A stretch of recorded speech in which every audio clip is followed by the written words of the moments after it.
Hello everyone and welcome to my Bachelor Nation official channel. I hope everyone is having a wonderful day. Before we begin, please hit the subscribe button and gives this video a thumbs up. Katie Thurston had a bad Valentine's Day, despite the fact that she got engaged last summer. The Bachelorette actress had been diagnosed with breast cancer just a few days ago. She discovered a lump a few months later, but never believed it was breast cancer. Yes, it was. What occurred next was a flurry of testing, doctor consultations, and a startling misdiagnosis. The first diagnosis in California was stage 3. However, Katie Thurston discovered after changing doctors after moving to New York City that the disease had spread to her liver, advancing to stage 4. After 3 months of treatment, Katie Thurston returned for additional testing to see whether the drug was effective. She announced on social media that the tumors in her breast and liver have reduced since the initial scans following the diagnosis in February.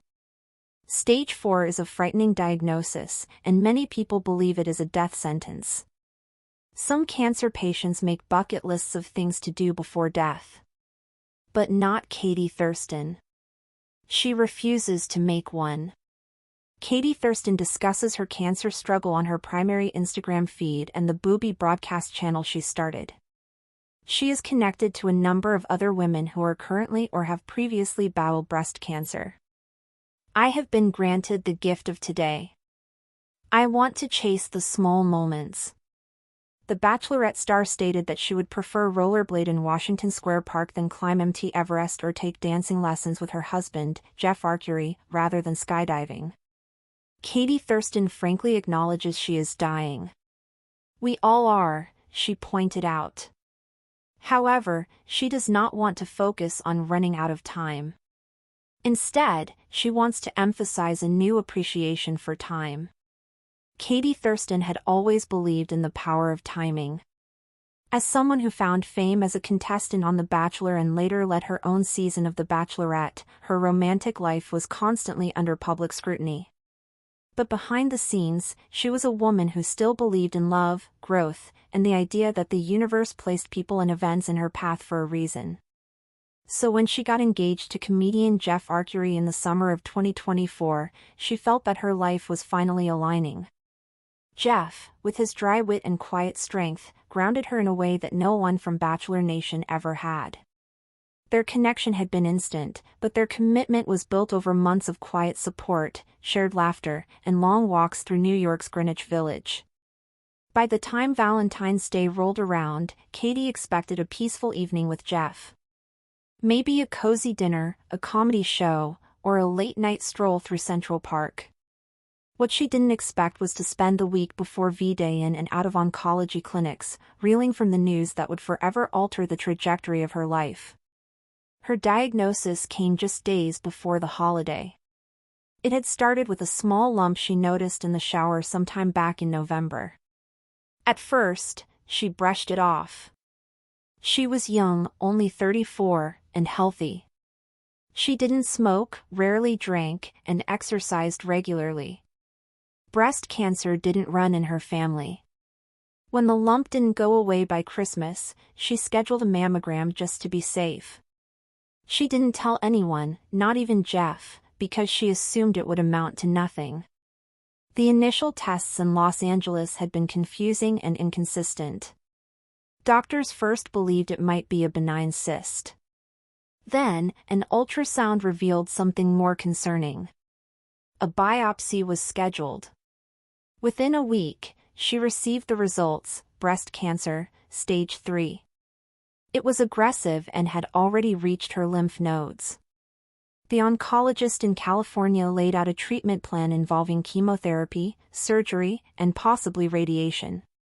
But Katie, always intuitive and now feeling emotionally displaced, didn't trust the first opinion.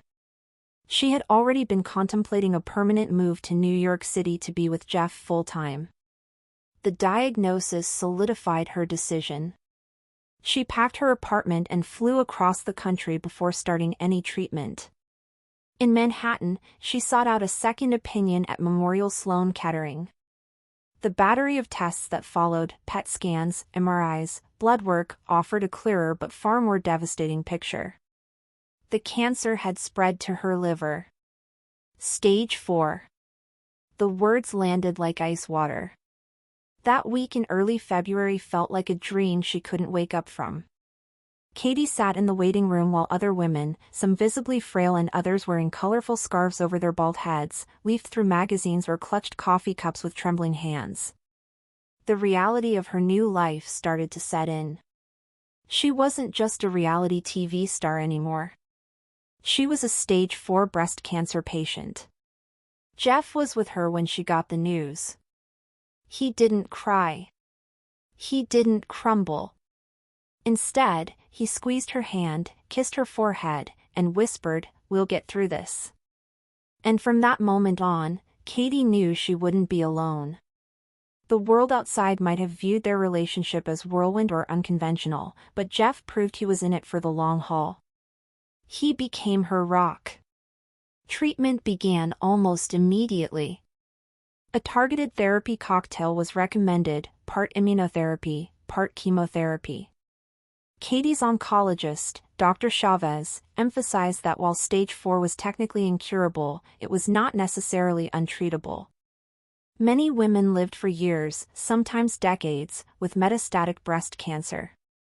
The goal was to shrink the tumors, control the spread, and preserve her quality of life. The side effects were brutal. Katie lost her thick brown hair within a month. Her nails became brittle, and she developed neuropathy in her fingertips. She experienced bone pain that made it hard to sleep. There were days when she vomited for hours, unable to keep down even water. But Jeff never wavered. He learned how to administer her injections when she was too weak to go to the clinic. He read medical journals and joined caregiver support groups. When she couldn't eat, he experimented with smoothies and soft foods until he found something she could tolerate. Katie shared pieces of her experience online. She launched a new channel, the Booby Broadcast, where she offered raw, unfiltered updates. Sometimes she cried on camera. Sometimes she laughed. She spoke about port surgeries and ER visits and the gut-punch moments of grief she felt when she realized she might not live to see 40. But she also highlighted joy, dancing with Jeff in the kitchen, watching sunsets on their rooftop, or getting a surprise visit from her dog Dexter, now staying with her sister. Fans from around the world responded with overwhelming support. Messages flooded in from fellow survivors, young women who had ignored lumps for months, and even former Bachelor contestants who thanked her for her vulnerability. Some criticized her for being too optimistic, but Katie made it clear she wasn't pretending the diagnosis wasn't serious. She was just choosing not to let it define every moment. Katie's 3-month follow-up scan came in May. The news was cautiously optimistic. Thanks for watching. If you likes this video, do not forget to subscribe to my channel and do not miss any update.